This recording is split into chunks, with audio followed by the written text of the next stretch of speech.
जय हिंद मेरे प्यारे भाई बहनों, मैं प्रद्युम्न मिश्रा आप लोगों का निश्चित तस्वीर तमिलनाडु स्वागत करता हूँ। दोस्तों, आज हम लोग पढ़ेंगे रेशनल नंबर। समझेंगे रेशनल नंबर होती क्या है, ठीक है। तो समझेंगे रेशनल नंबर क्या होती है। दोस्तों, रेशनल नंबर्स क्या होती है, हम लोग सोचते हैं रेशनल नंबर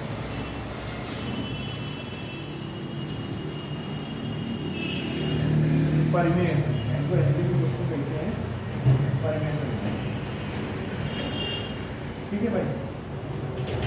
अच्छा, परिमेय संख्या क्या होती है? परिमेय संख्या वो होती है रेशनल नंबर वो होती है जो a/b के फॉर्म में होती है।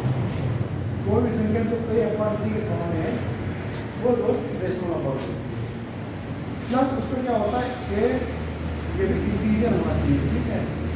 कोई भी इंटीजर होना चाहिए, इंटीजर होना चाहिए। इंटीजर क्या होता है? इंटीजर क्या कहते हैं? हम लोग पूर्णांक कहते हैं, ठीक है भाई। पूर्णांक, पूर्णांक क्या होता है भाई? पहले तो समझो तो पूर्णांक क्या होता है। पूर्णांक क्या होता है भाई? पूर्णांक होता है इंटीजर, वो इंटीजर क्या होता है?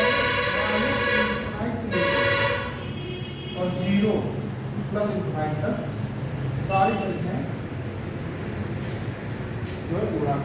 जैसे 0, 1, 2, 3, 4 ऐसे होते होते इनफाइनाइट जितनी भी हो संख्या सारी पूर्णांक। अगर माइनस में जाएगी, माइनस का 1, माइनस का 2, माइनस का 3,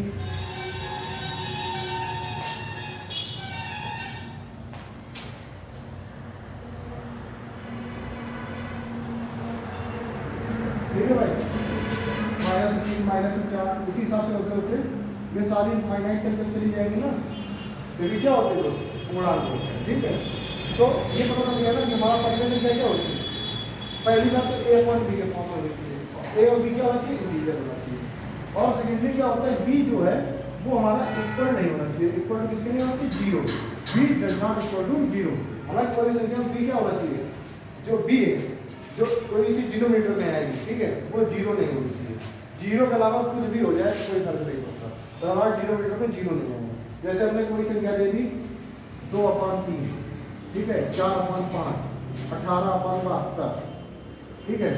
जैसे और भी संख्या है 70/113, या माइनस में तो -113/30।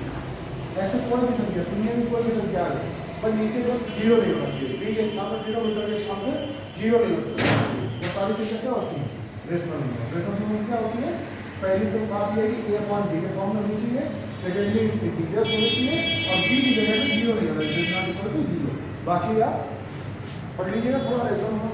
रेशनल नंबर, हाँ, और कहते हैं 0 क्या रेशनल नंबर होती है? तो 0, हाँ, रेशनल नंबर होती है। ये याद रखना, क्वेश्चन आता है ना कि 0 रेशनल नंबर होती है या नहीं होती।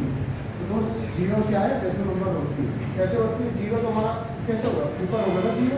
अपान में क्या होता है? जब कोई चीज़ ऐसी लिखी होती है तो अपान में ऑटोमेटिक 1 होता है। तो एक इंटीजर और 0 क्या होता है? इंटीजर होता है, ठीक है। और प्लस 1 क्या होता है? 1 भी इंटीजर होता है। और डिनोमिनेटर में 1 है, 0 है नहीं, तो 0 क्या है? 0 क्या है? 0 इंटीजर है। 0 क्या है? रेशनल नंबर होता है, हमेशा याद रखना, ठीक है। 0 क्या होता है? रेशनल नंबर होता है। और पाई के लिए आ जाए तो 22/7, जो पाई का मान होता है 22/7, ये तो रेशनल नंबर होता है। लेकिन पाई का मान जो होता है ना 3.14 कुछ ऐसे करके, वो रेशनल नंबर नहीं होता, याद रखना। तो पाई का मान अगर पूछेगा 22/7 रेशनल है इरेशनल, तो वो रेशनल है दोस्त।